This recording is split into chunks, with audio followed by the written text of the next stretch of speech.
It's time for Tupelo Tom and Big Lou talking. And now, here's Tupelo Tom and Big Lou. I'm Tupelo Tom. And I'm Big Lou. And we're talking. No, okay, we're going to get that right one of these days. One of these days, the only time we can ever really get it in sync is when we're standing next to each other. But here, as we do it, you in Oklahoma and myself in Mississippi, and Alex there in South Carolina, our producer. I can never get it on. I don't know why. I never get it in sync with you. Well, we're on a new program now, so it actually will be easier because the timing is great. Yeah, well, I don't know about all that. I told Alex he's using some new computer program to record this podcast, and I told him, well, I've just gotten to the point where I didn't know how to use the other one, so I'm not really sure about this one, but we'll give it a chance. If you're listening to this now and you can hear everybody, somehow it worked. And of what Alex said before we started, which is great, season 2, episode 1, we're on our second season, man. That's right. Or if you're in England, where it's series 2. This is series 2. But I'm very excited about it. They said it wouldn't last. And by they, I think Jeff and myself were the ones that said that. But just exciting. Season 2 and looking at new things. And, as you enter the world of Elvis podcasts and the field is crowded, everybody's kind of marking their territory, going around and doing all what they want to do. Jeff, I think you and we just do what we do. And I the other day I saw a little write-up about our podcast, what Alex had written for us, our producer, and it said, just two Elvis friends talking about stuff. And that's kind of what we do. We just talk about stuff. And I have a cool story to share.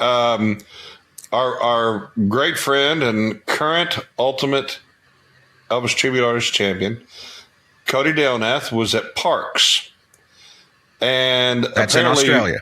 Yes, sir. And apparently Tupelo Tom and Big Lou Talkin was the talk of the town. So everybody there listens to us. So all of our Aussie friends, thank you so much. And I just got back. Every Friday I go to this little cigar bar, and me and a bunch of guys talk about absolutely nothing important. And we have the time of our lives, and all of them listen to our podcast. So there's a little shout out to my cigar bar buddies. Wow, that's very cool. Well, I have no friends, and no one I know listens to the podcast, and I just do my little radio show and come home and play with the dogs. So I'm assuming they listen at some point. But I'm very excited. What about you, Alex? Anybody complimenting you on the podcast, since we're complimenting ourselves and breaking our arms, patting ourselves on our back? Well, I just had a lady stop me. I was competing at the Smoky Mountain Elvis Festival, and she's like, "You produced Jeff and Tom's podcast." I was like, "Oh, you listened to it?" She's like, "Well, I'm going to start soon." So there's that. We have a potential listener. And my new buddy, Derek Spence, George Strait tribute artist, who's amazing. I told him about it. He goes, "Man, that's going to give me something to listen to on the ride home from Houston." So hello, Derek, if you listened. That's very cool. And I was with during Elvis Week. We'll talk about Wink Martindale later. But I was talking to Wink about the fact that we have a podcast, and he was very excited about it. So there's a possibility maybe at some point this year we might be able to hoodwink Wink Martindale and get him on the podcast as well. So, and my buddy at the cigar bar, when I told him that, he goes, "You mean the defensive coordinator?" I said, No. The first Wink Martindale. Yeah, what's the story? There's a coach or something on a team. Named Wink Martindale. Yeah, he was a coordinator for the Steelers, maybe.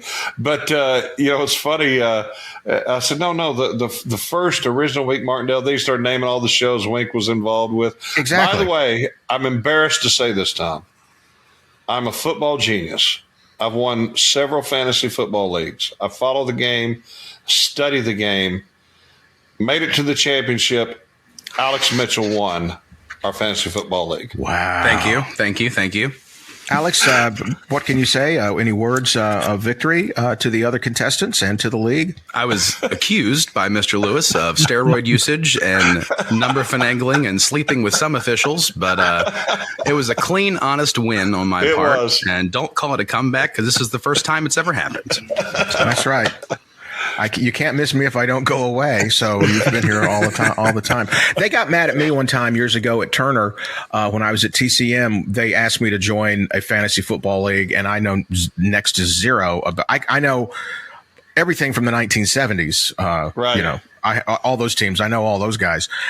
So they got upset with me that I started drafting people based on NASCAR numbers. They would have, like, Tom, you need to draft a running back, and it would be like and I go, well, who's anybody in there number 3? And they said, well, this guy's. I said, I'll take him. He's got Dale Earnhardt's number. And then this guy, this is 20. Oh, that's Tony Stewart. I'll take that guy because he's got Tony. I knew zero about football. I came in second. Yeah, that could have been Barry Sanders.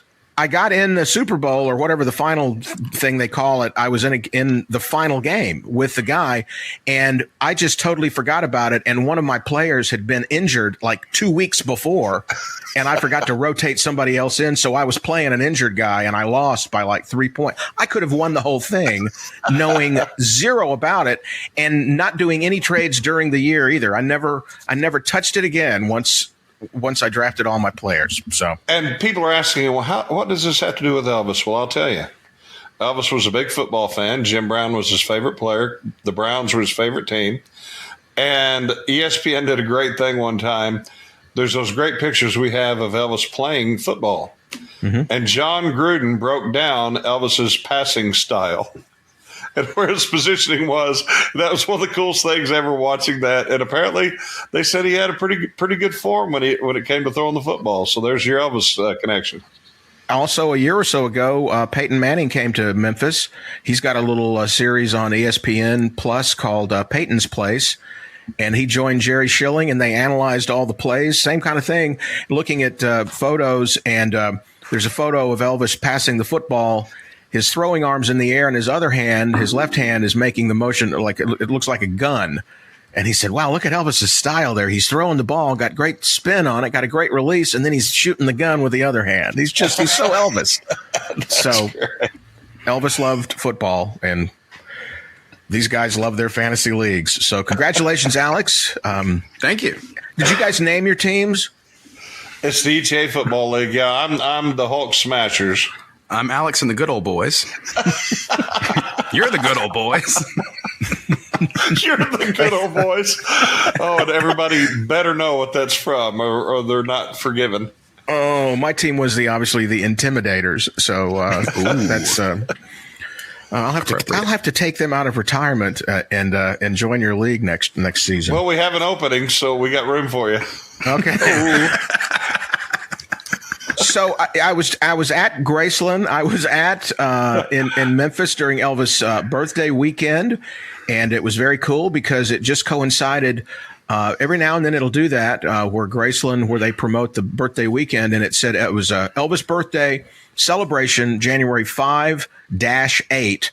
And, of course, 8 being Elvis's birthday and 5 being my birthday. So it was fun to see that sign that said 5-8. Cool. So it was the Tom Brown Elvis bookend weekend. And one of the things that we talked about, I got to hang out with Angie Marchese, VP of Archives, and does so much. She's got exhibits in England right now, in the UK, where people are going. And I think it's been held over, actually. We also marked this month the 1-year anniversary of Lisa Marie's passing. And in honor of that and in remembrance of that, Angie, right now, as we record this, the Lisa Marie exhibit, Growing Up Presley, that's there. What a great name. In the museums there at Graceland at Elvis's Memphis. They're expanding it. And so if you go to Graceland between January 15th and January 31st, it's closed. It's going to be reopening on February 1st, which is Lisa's birthday. And it's going to be all new. It's going to be expanded. So much more stuff there to honor Lisa Marie and her memory. So Growing Up Presley, look for a brand new exhibit and all kinds of cool stuff that'll be happening at Graceland. And the other big news that came out during January around early in the month was this release that Lisa had been recording her thoughts and stories to work on an autobiography.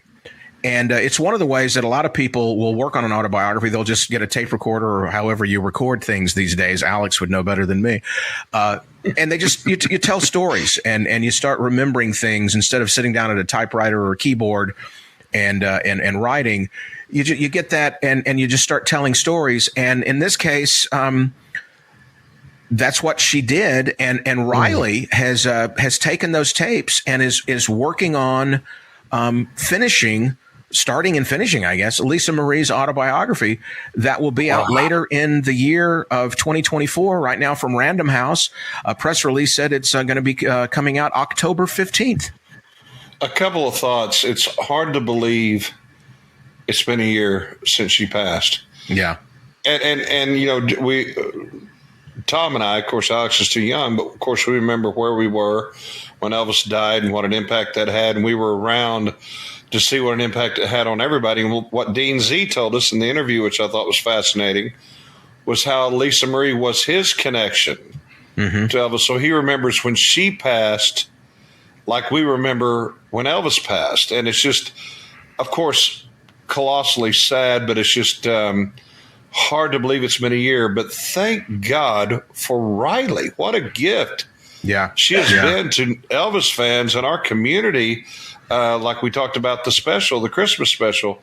I just think that we always knew that the Elvis legacy was never going to die, but now it's getting a whole new high-octane shot because of her, and it's just really awesome. And I think one of the things that impresses me the most is she is a successful producer, director, and actress. And people ask me before birthday, you know, is she going to be there at birthday this year? And then she wasn't there, and people were like, oh, she should have been here. I was like, well, you know, she's busy. She's at the Emmy Awards tonight. Right. She's nominated for an Emmy. I mean, she's got a career. I think by producing and appearing in that special in December, that was her foray into joining the Elvis family in this way and presenting and being really the representative now of the estate. And also, if you go online, and a lot of people might not have seen these, there were a lot of red carpet pictures of Riley arriving at the Emmy Awards, accompanied by her grandmother, Priscilla Presley. So for everyone that's got their scenarios in their mind about what they think is going on backstage in the Presley family, I would say if there's any type of feud going on, you don't bring your feuder to the red carpet at your Emmy Awards. Right. And I get so tired. We talked about this, Tom, the other night. Don't believe everything you read on Facebook, for crying out loud. These are just people typing into a computer that know nothing. You know, we have no idea behind the scenes. We have no idea what business transactions, how things are twisted, but you see them smiling together. And they are family, and just sit back and enjoy the happiness they have and the spirit they have. And they've gone through a hard time. Well, and I put it back on the fan too. So your family's perfect. Everybody in your family gets along. Nobody had a feud. Nobody forgives anybody in your family. Everything's great. Okay, well, you've been incredibly lucky. It's amazing. But I was very happy to see that. And it's funny in looking, I went back and looked up the Growing Up Presley. I wanted to know how long the Lisa Marie exhibit had been there. And it opened in August of 2018. And I had forgotten I was there for the opening. I'd forgotten Lisa Marie and Riley were the ones that did the ribbon cutting on the exhibit in August of 2018. So she's been there before. She's been a part of the Elvis world before. And I think working on this story for her mother and working on this book, we'll be seeing a lot more of her during the year of 2024. You know, when she can work it in with, you know, being nominated for Emmys and, you know, things like that. There's a lot going on there. And Jeff, the other news, and I wanted to get Alex's download on this because he's very much more in tune, Jeff, with what's going on in the world of you know, computers and AI and all that kind of stuff. The list of celebrities that have been resurrected using AI. In the case of ABBA, they just don't want to tour anymore and perform. So the AI, computer, whatever technology. Thank you.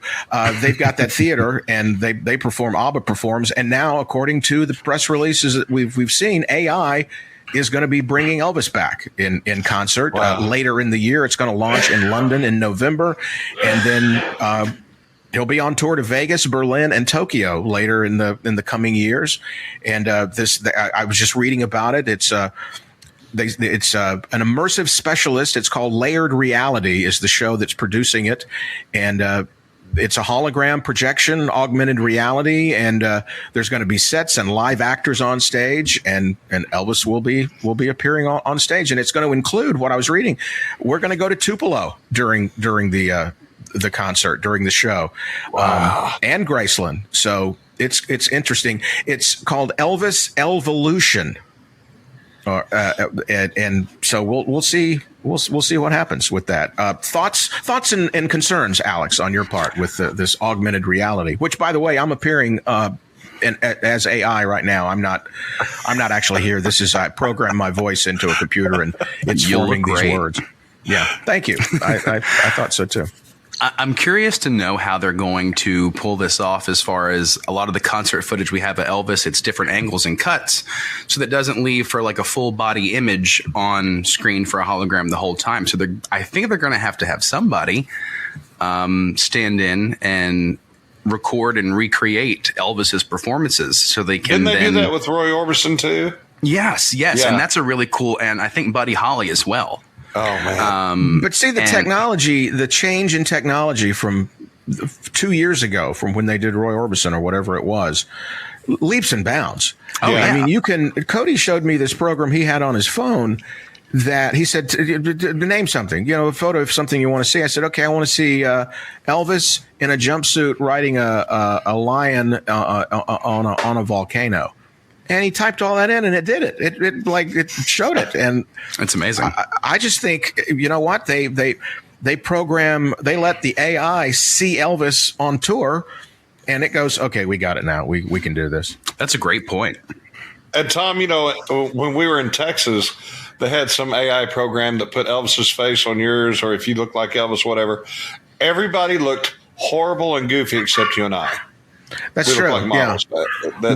I looked like the most interesting man in the world who just kind of resembled Elvis. It's and frightening. If I was a celebrity these days, I don't talk politics with anybody, but I dread this year is what's going to happen in politics with AI and deep fakes and things like that. It's going to be an interesting.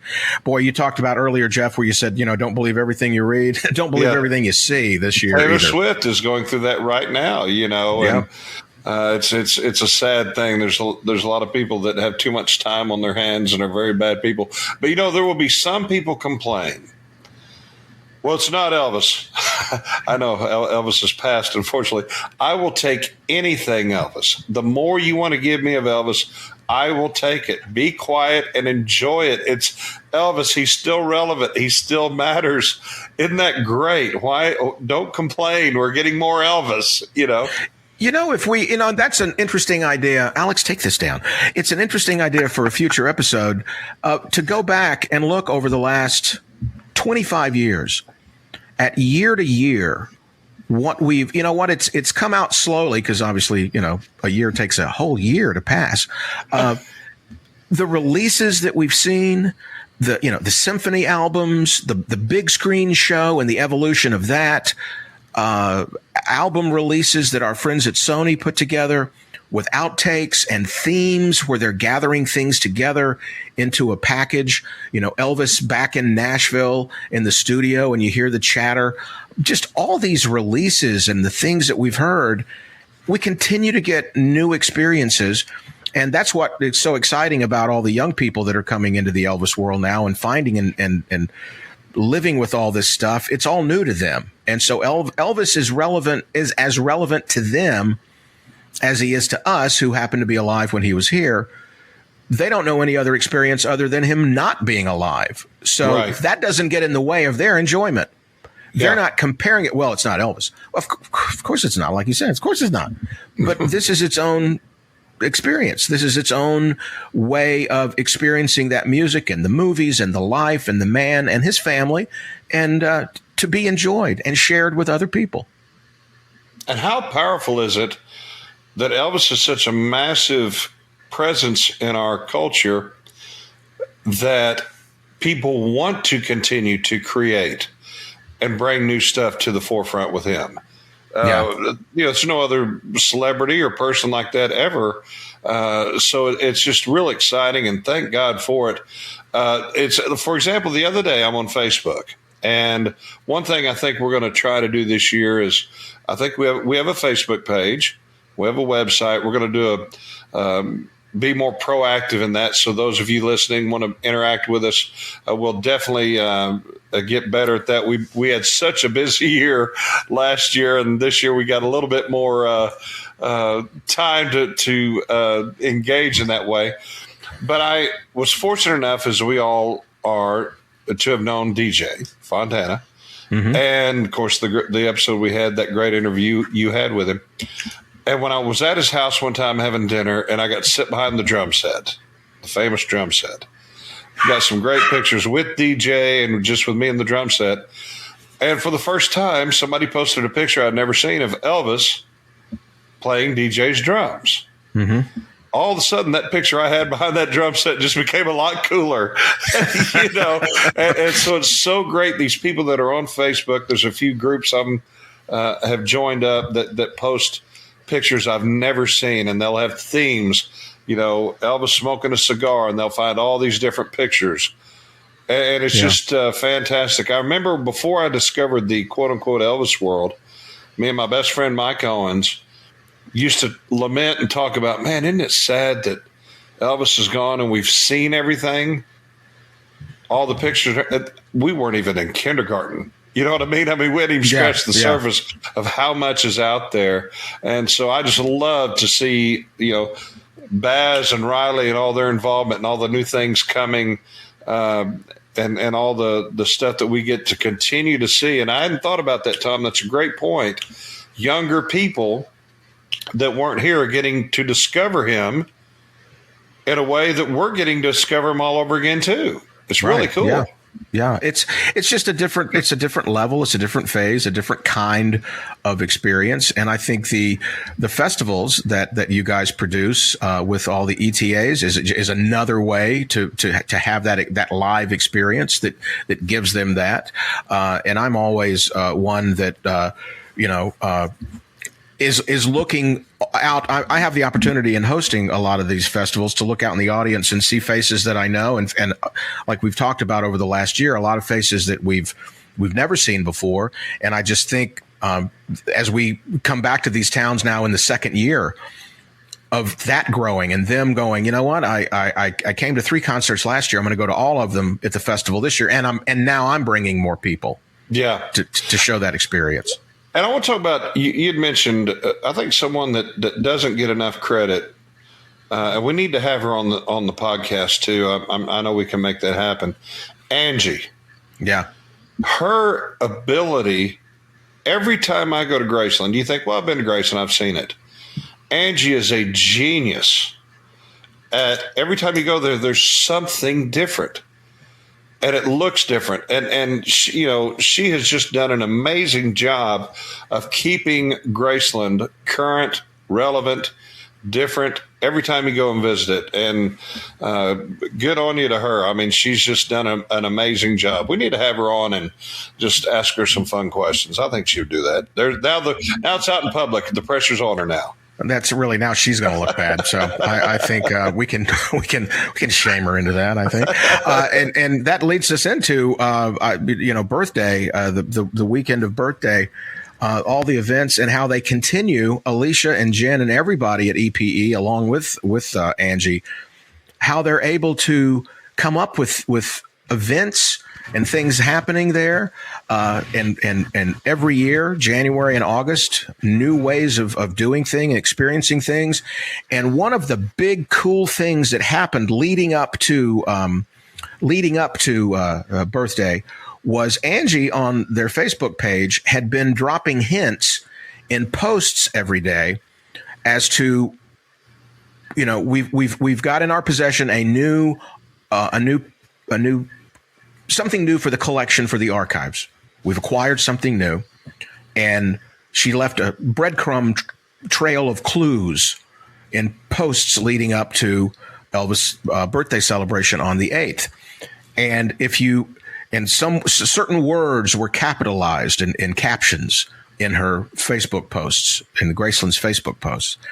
And if you took those words and you just wrote them all down on a piece of paper, it was pretty easy to kind of connect some dots and realize that what they had acquired at an auction in late 23 was the acetate, the demonstration record version, the quickly pressed version on vinyl of That's All Right Mama that Elvis had recorded on July 5th, 1954, and that the next day Sam had pressed, and that afternoon, or that evening, took it to WHPQ radio at the Chiska Hotel the night that Dewey Phillips played Elvis. You know the story about, him playing it. And Wink Martindale, a guest at Elvis Week, was actually in the room, in the studio that night, and was there when the song was played. And Elvis was not at home listening to it. He was at the movies because he got too nervous. The legend is Dewey said, "We've got to get this kid down to the studio." Wink called the family at Lauderdale Courts, and they went to the theater. They got Elvis. They got him in. But that acetate, and Wink's another one. Like I said, I want to have on the show. I want him to tell his story of that legendary evening at WHBQ. That's his story to tell, not mine. But that acetate came back to Memphis, was a part of the opening festivities of the birthday celebration with the cake. Wink was there, he thought, to read the proclamation from the mayors of Memphis and Shelby County of Elvis Day. He did not know that acetate would be there. Wow. They had a record player on stage. Angie said, "We're going to play this one time, and then it goes on display." And from that room, we figured it was July 6th, the next night at WHBQ. A lot of people have different varying dates on when it happened, but Wink thinks it was the 6th, and I'm going to go with the guy who was in the room. It was there, yeah. Yeah. That record was there on the lawn, on the stage, and Wink dropped the needle on that acetate, and everybody there heard what happened, the big boom of rock and roll. Those grooves played that same song in 1954. Those were the first moments of Elvis music on the radio. And that acetate, with that needle playing it, with Wink Martin standing there back with that record 70 years later. I mean, an amazing moment. And I mean, that round object changed the entire culture of the planet. It did. Yeah. That can't be overstated. And a lot of people were confused, because it came out several years ago. Jack White, the musician from Nashville, musician, songwriter, producer, Third Man Records. He owns that record label and store. Guest on American Pickers, by the way. That's right. And yeah, he's known for a lot of things, but I probably, forget the Grammys. That American Pickers was the big thing. American Pickers episode was pretty awesome. Yeah. But he bought the acetate. He bought it. People were like, "Well, I thought Jack White owned it." No, Jack White owns My Happiness. Yeah. Jack White owns the acetate that Elvis recorded for his mother, supposedly, who didn't have a record player. When Marion Keisker was there and recorded him and Sam wasn't there, if Elvis doesn't go to Sun to record My Happiness in 53, she doesn't remember him in 54 when Sam says, I got to find a boy that can sing this rock and roll stuff.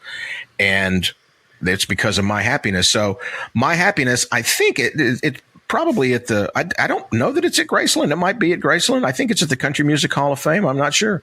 But now That's All Right Mama, the acetate from WHBQ radio.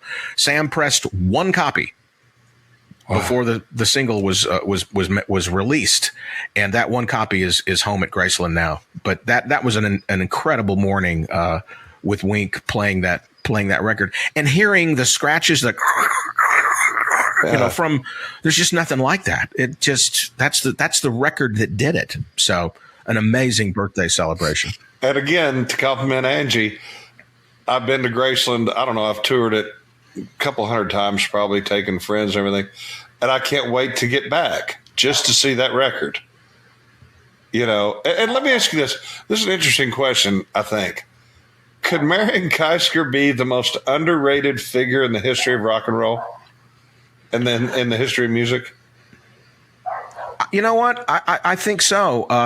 It's interesting. So one of the events that we do, and by the way, if you hear barking in the background, that it sounds like Stella, and this might be dinner time. So this may be a short podcast.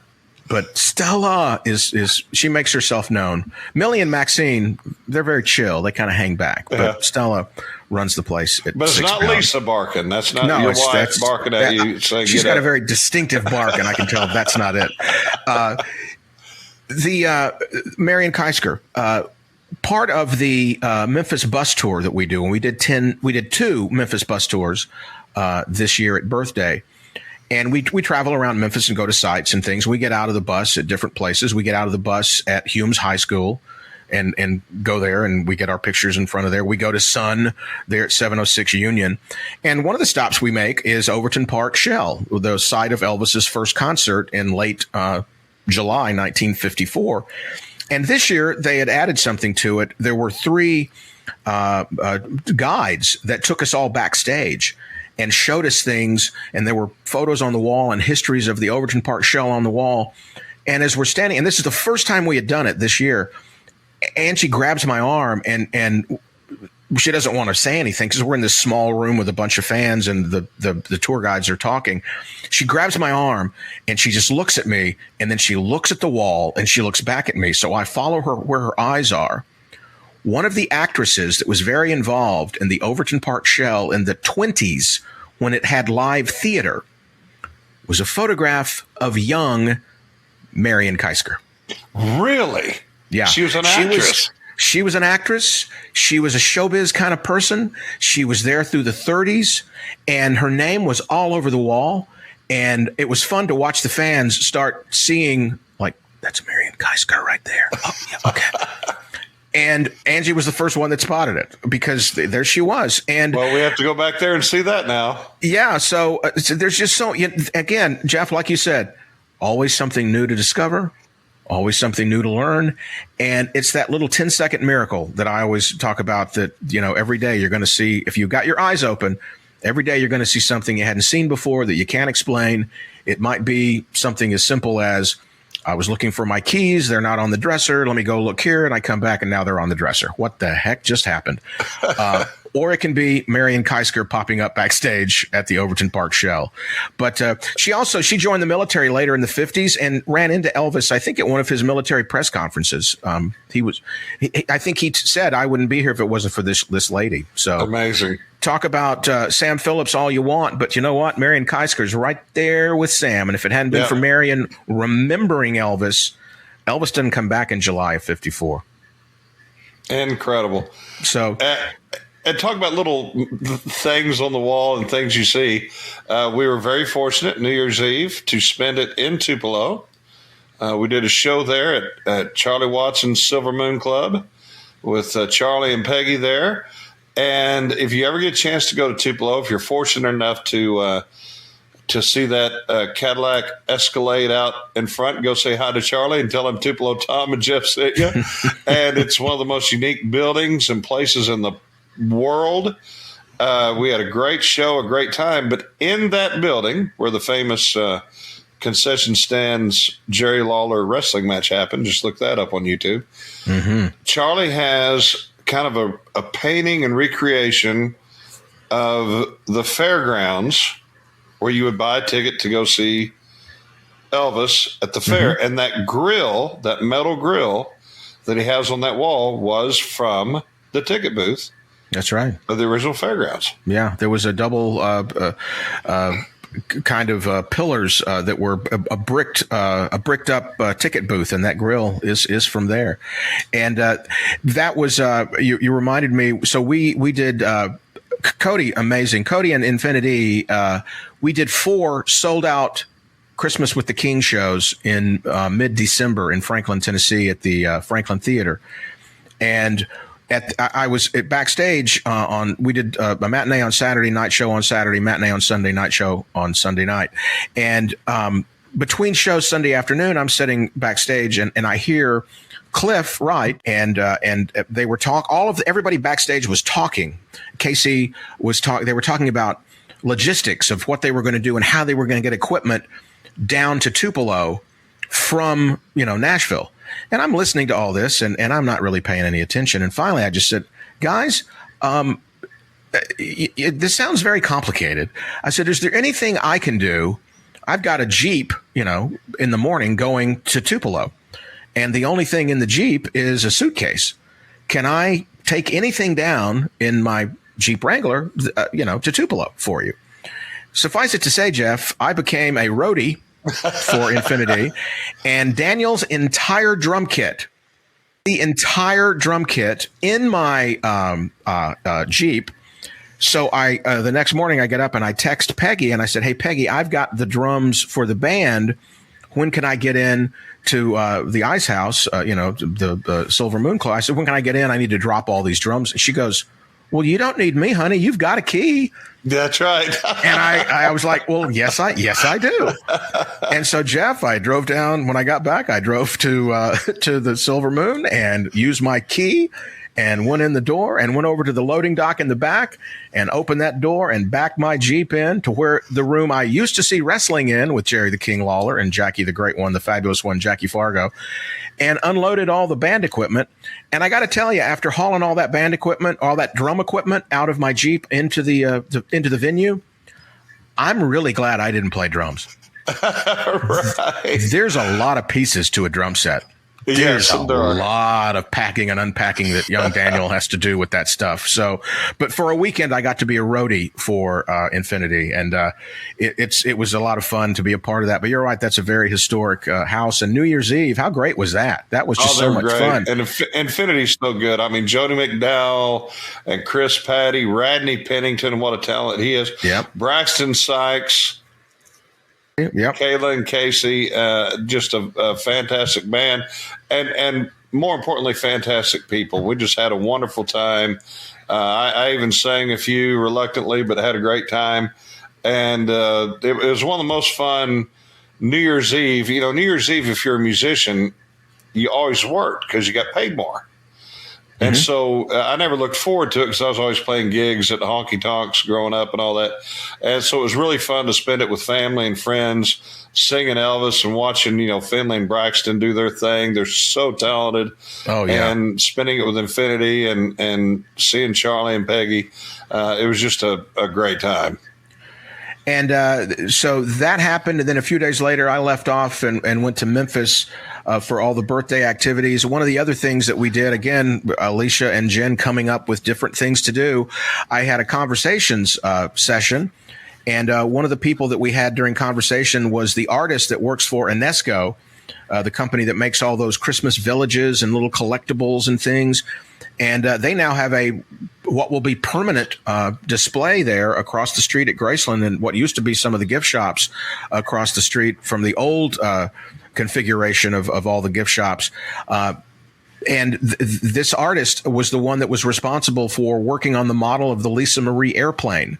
Wow. And so I talked to her. She had carved it in clay. And molds are made from that. And she had all these photos of the Lisa Marie taken that she was recreating it down to the rivets on the real plane to the model of the plane.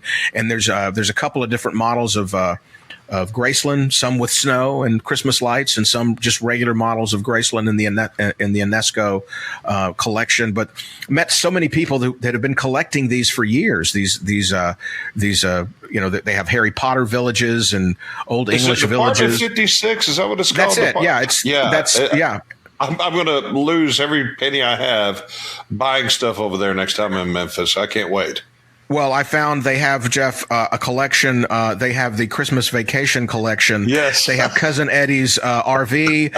They've got the house with completely lit, like Chevy lit it, with Chevy hanging off the front of the house. That's great. I mean, you're right. We're going to be over there a lot. And the Lisa Marie airplane reasonably priced, I thought, for $50. That's not a bad deal. I'll be buying it. I'll be giving people airplanes now, I think, for birthdays. Like to give you an airplane. Here it is. Mine is February 18th, so you can remember that. Can mail that to you. And somebody else we had during conversations that was new this year was a stunt woman. And her name's Sandra Gimple, and she was in 15 Elvis movies as a dancer and later became a stunt woman. And I'm going through her book, and Jeff, I'm a huge student of 60s and 70s TV shows because that's when I was watching. She was in every show. She was good friends with Bill Bixby, called him Bix, who I'm a huge Bill Bixby fan. She was in The Magician, one of my favorite TV shows with Bill Bixby, but telling stories that she was with Bill one time when Elvis came to visit. And it was just amazing, the stories that she had. And again, someone Graceland found after all these years. And in her book, she talked about after shooting an Elvis movie one afternoon, Elvis said, "Hey, we're going over to this club on Sunset. Would you like to go with us?" And in her book, she talks about a young woman who was in the movie with her as a dancer. Her father owned a nightclub on the Sunset Strip, and they would close off the balcony, and Elvis and his guys would go up there and drink Pepsis and watch the music. And I said, "Do you know who that woman was, that girl was, whose father owned the nightclub?" And she said, "Yes, it was, her name was Sandra, like mine." And I said, "Well, she's in the other room. She's Wink Martindale's wife." And they hadn't seen each other since the 60s. Golly. It was, Elvis brings people together even after 60 years. I'm sitting here where we record the podcast. I'm in my man cave here, and I've got all this NFL autograph memorabilia, the longest yard memorabilia that I have, and also have a lot of Marvel stuff. And one of the things I have is everyone that played the Hulk. And so I'm staring at Bill Bixby's autograph right now. Of course, and Lou Ferrigno. I have Bill Bixby. I have an autograph across the room of Bill Bixby as the Magician. So, and so I love the meme that has the picture of Bixby looking up with the green eyes. It said in the 70s, when you saw this, stuff is about to get real. Well, it was just it was a lot of fun. Gene Crispin was there, the drummer for the Memphis Boys. They had Andy Childs had a Memphis reunion kind of concert, and I had the Holiday Sisters, Ginger and Mary, were there and talked to them. And we spent then a lot of time talking to Wink Martindale, a really in-depth interview with Wink, telling his story about being in Memphis and being friends with Elvis in the 50s, and how he went to Los Angeles in 1959 and had a career in television and radio out there, and would run into Elvis every now and then. And Sandy was, on Elvis sets in movies as a dancer with him, and how they met. And then an incredible honor happened that was great. I think they told me this was the fourth time that I'd been involved in introducing Dean Deo and all the committee from the Beale Street Music Foundation. And Wink joins Elvis and GK and Jerry Schilling and a lot of other great Memphis legends. And he got his brass note on Beale Street for his career in music and his contribution to music and entertainment and Memphis. So he was very honored by that, and it was great to be a part of that. A lot of people were excited for him to get that award, and it's been a long time coming. They've been trying to coordinate it and get it to him, but COVID hit and all this stuff, so they were finally able to present him with his brass music note. And I thought, one day, if I was only from Memphis and I was half as good as Wink Martindale, I might be able. No, I'll never be able to get my own brass note on Beale Street. I told Wink one time, I said, I'd give anything to look like you at my age. Sandy's still beautiful, and she's such a wonderful person. Wink looks amazing. He's such a great guy. I love what Sandy says when she says, Elvis was the best kisser, but Wink was the best husband. Oh, yes. And Wink says, yeah, maybe Elvis kissed her, but I married her. Exactly. Yeah. And he came out. We were there for the birthday, and I was walking with Sandy and Wink up the drive to the tent, where they have the birthday celebration. And we look around. We can't find Wink. It's like, how can we lose him between the mansion and the front yard? Wink's out dancing on the front yard. They're playing Elvis, they're playing Argo's playing Elvis music from Elvis Radio. Wink's over there doing a time side glide step kind of thing. He just turned 90 in December. Wow. and is absolutely amazing, and really shows that if you live a good life, it comes back and rewards you. You know, I turn 57 next month, and the only sliding I'm doing is on ice, and I did it the other night. And it was not fun. Oh yeah, yeah. And our thoughts go out at this point too to Betty Rosenblatt in Memphis, Yes. who fell, and she's one of our family of fans and friends, wonderful person, and most of the brilliant photography that all of us use to show ourselves looking good on stage. A lot of times, Betty's one of the ones that took the photo. So we want her to get better and be back. Thank God, and prayers go out to Betty. I'm so glad so many of the Elvis family and fans, or the BVDs, we've talked about them, are such wonderful people, and they are the reason we're able to do this, make a living doing this. And Betty sent me. I wrote a show for my festival based on the Cirque du Soleil Viva Elvis show, where we used the music from that show. And I had Cody Delnath, Ben Thompson, and Dean Z.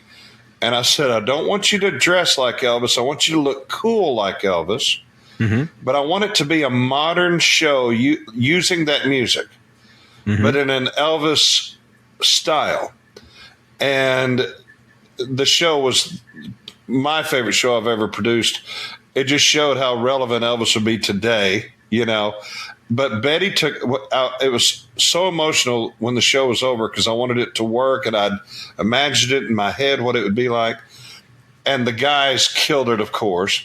Mm-hmm. And I'm walking up to the stage, and all three of them are hugging me.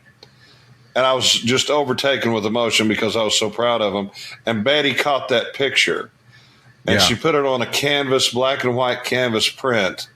And it's hanging on my wall in the den, and I was just so moved by that gesture of her to do that and send that to me.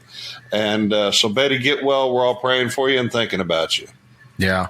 And also, our family too lost Lydia Cox from Louisiana over the last few weeks. And we think about her, met her through Mary Patton. Mary Patton and Lydia may have been one of the first sets of fans that, they started the Tom Brown fan club back in 2007 when I started hosting in Tupelo.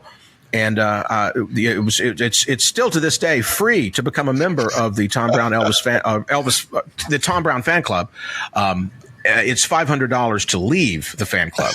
But it's there open slots? There's always open slots because it's unending and no one ever leaves. I'm just waiting on someone to leave so I can make some money on this thing. But like I said, we remember everybody that is part of our family, and we do get to. That's one of the there's so much negative on Facebook. One of the good things is it keeps us all in touch with each other, and we get to know what's happening with our family and friends out there, and good things and bad things. So we think about them, and we'll keep it rocking. And Jeff, one of the other things that I've just got this, I just had this amazing list, and Alex, we've never taken a break. Do we need to take a break, or we just need to plow on through this? That's up to you guys. If you want to plow on through, I'm here for it. Well, we'll just keep plowing. Let's plow. The field is fertile, so we'll keep doing that. As an Elvis fan, I'm always on the lookout for, again, like you said, Jeff, you keep learning new and different things. And a few years ago, over the course of maybe 2 or 3 different appearances, I interviewed Greg McDonald, who was a guy that had worked in Colonel Parker's office and worked alongside Colonel Parker, had an interesting story of when he was a teenager in Palm Springs and how he met Elvis and how he met Colonel Parker when Greg was a teenager, and went to work for him kind of as a driver and learning the business through Colonel Parker. He's written a new book called Elvis and the Colonel, an insider's look at the most legendary partnership in show business. And I was telling Alex this before we started the broadcast. I'm 2 weeks overdue returning this book to the library in Tupelo. I'm probably going to end up buying my own copy, probably the one I'm holding from the library. But it's just a fascinating look at the life of Colonel Parker, written by a guy who knew Colonel Parker, has access to a lot of the records of things that Colonel Parker did over the years, the contracts that were negotiated with Hollywood studios and music venues and RCA. And I think as fans, we owe it to ourselves to read up and to know what all is going on in the Elvis world and to read these things. If you're not a fan of Colonel Parker, that's fine. I can understand that. But you owe it to yourself to find out this man's version, Greg McDonald's version of here's what I saw when I worked for Colonel Parker and those kind of things. And I'm fascinated by the man and by the contribution that he made in Elvis's career. I don't know that Elvis's career is the same. Obviously, I don't think it's the same without Colonel Parker at really any stage. And as you read the book, you really find out all the things that are done today in music and in negotiation, things asked for in contracts that were not asked for before Colonel Parker asked for them. Percentages of box office and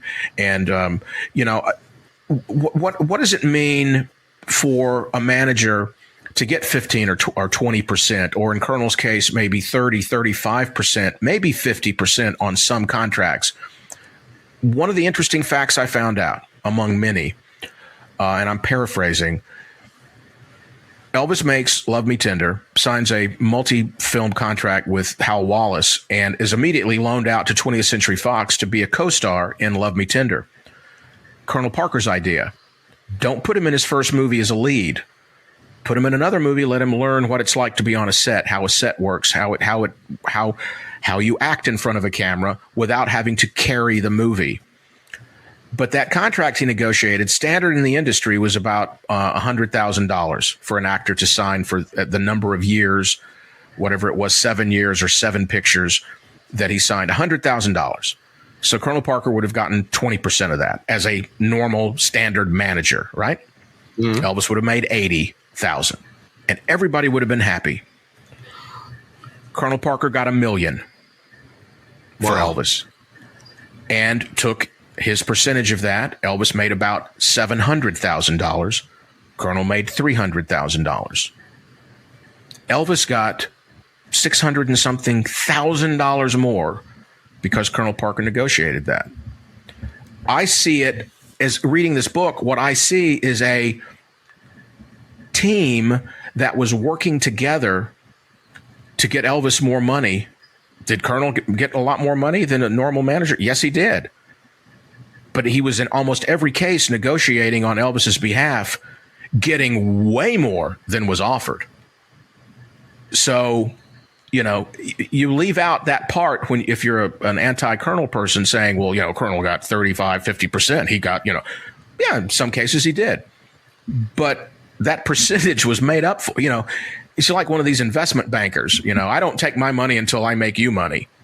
Well, you've got to make the money for me to get that. So if Colonel's getting $300,000, Elvis got, $700,000.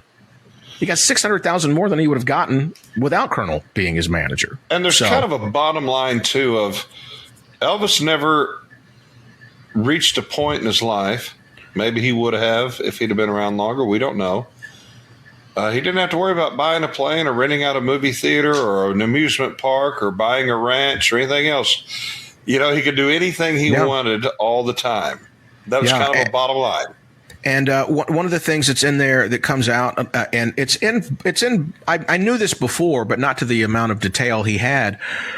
In the 1920s, Colonel Parker, he did come over to the country as an illegal alien. He was in the United States Army, though. He was a member of the Army for several years and even re-enlisted. I think he was in the Army close to 10 years. And he was one of his stations was Pearl Harbor. So when Elvis went to Pearl Harbor in the 50s to do that concert in the 60s and was in Hawaii to film movies, Colonel Parker had friends still on the island that he had known in the Army that were hanging out with him. Wow. And one of the legends is Elvis never toured overseas because Colonel was afraid of, going out and getting out of the country. He was an illegal alien. It comes out in the book that he's got the paperwork, and Charles Stone, our friend, has paperwork that there are travel arrangements being made, hotels being booked for a European tour in 77, 78. That Colonel would have run from the United States, but then again, Colonel didn't always go on the road with Elvis anyway. Yeah. And here's the thing, too. One of Colonel's best friends was LBJ. Wow. and Ronald Reagan and Jimmy Carter. They would take his phone call when he called. I think they could have worked out a passport situation for him. Probably would have been okay. Yeah. I think they could have probably done that. So there's just a lot of things in there. One of the things that I read that really impressed me, and I send it out there to all the people who produce Elvis festivals. Colonel Parker's motto was under promise and over deliver. Yeah. Save something. Don't put everything out. And one of the things he did was they would sell out a venue and he would release some more tickets and they would sell that section out. And he kept the momentum going with the way he released information and the way he released tours and things like that.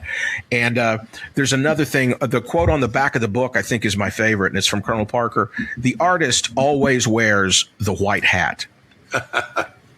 So if there's a bad guy in the story, Colonel was absolutely fine with everyone putting all the negative on him because the artist wears the white hat. Just something to remember. So, Greg McDonald, I can't wait till the next time I see you. Fascinating book. And like I said, I invite anybody out there, fan or non-fan of Colonel Parker, keep informed. Read, know what's going on. Get that. Don't get everything off of Wikipedia, which, by the way, is pretty much edited by us, the public. So I don't know how that algorithm works, but I can go on there right now and change my birthday if I had a Wikipedia listing, which I'm kind of upset that I don't, I guess. But interesting stuff, and I find it fascinating again that there's so much still to learn about Elvis. And I'll be on Amazon today buying it for sure. And I was telling Cody about it, and as we spoke, he goes, "Cap, I just downloaded it. I'm going to be traveling the country. He's got a bunch of big tours coming up." Germany, right? I'm not sure. I think he's. Did I see he's in Florida or something? I don't know. I can't. He's in Florida right now, getting ready for the Myrtle Beach Elvis Festival next week. Well, that's what I thought we would segue into. Let's talk about what's coming up. We are kind of reaching what we decided would be our limit on this podcast to start it off, and I thought maybe we should talk about that a little bit next week.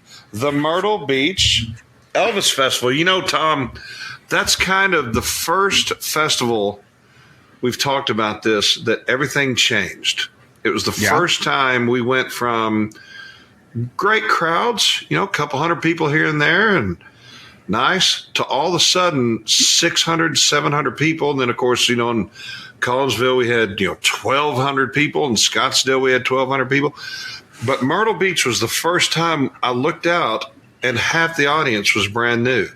Mm-hmm. And they came back the next year, and they're coming back this year. And you can go to myrtlebeachelvisfest.com for information. It's February 1st through the 3rd. It's going to be an exciting. Myrtle Beach is gorgeous. It's right on the beach. You got Ben Thompson, Dwight Eisenhower, of course, Cody Delnath, our producer. You may have heard of him, Alex Mitchell. Austin Irby, Michael Chambliss, Max Lee James, Braxton Sykes, Finley Watkins. Those guys are so great. The Infinity Band, which you talked about early. And, of course, Tupelo Tom and Big Lou will be there. And we'll sign anything that you have. Except checks and credit card statements. Won't sign that. But a lot of different things. 2 shows a day, Thursday, Friday, and Saturday, and a very special Wednesday night, kind of a little opening thing for the holders of the passes in it, for the pass holders, and then late night jam sessions, which are going to be kind of fun. And this one I'm really looking forward to on Friday night, the Elvis Big Screen Disco Party. Can't wait for that one because my love of Bee Gees will be on full display. And my sliding skills will be at it. Yes. And there's dolphins, man. There's dolphins jumping around out there. It's super cool. Like Dan Marino? Yeah, and Zonka, Larry Zonka will be there. Kicking Zonka. Oh, man, I love that. Boy, Alex is going, who? Kicking Zonka. Butch and Sundance. Oh, it's amazing. So we got a lot of fun festivals coming up we'll talk about. After Myrtle, I've got like all this time off. I don't even know what to do. And then Nashville, but we'll talk about that on our next podcast. And the special guest, which you're going to have to quarantine her away from me because she was an obsession of mine. And we'll just talk about that on the next podcast, you think? Yes, you can do a little research out there and find out who we have an incredible panel of judges who will be judging our contest to send someone to the Ultimate in Memphis. But we have a very special celebrity judge coming in on Saturday night of the Nashville Elvis Festival to be a celebrity judge. And we're going to have to assign a full security team to her to make sure that we keep Big Lou. Because if you're my age, she was the it girl and still is. Yes. But we'll talk about that on the next one. But, man, I can't wait. Myrtle Beach is one of my favorite places. So proud of Alex, who co-produces that with Cody from ETA Festivals. Like I said, go to myrtlebeachelvisfest.com for all the information. It's going to be an exciting show, great talent. Wonderful audiences every time we go there. And Tom, this will be your first one in Myrtle Beach to join us. I can't wait. I felt so left out last year. You guys were there, and I was just sitting here at home, and everybody was partying and having a good time. And somebody, I guess, looked around and said, "Where's Tupelo Tom?"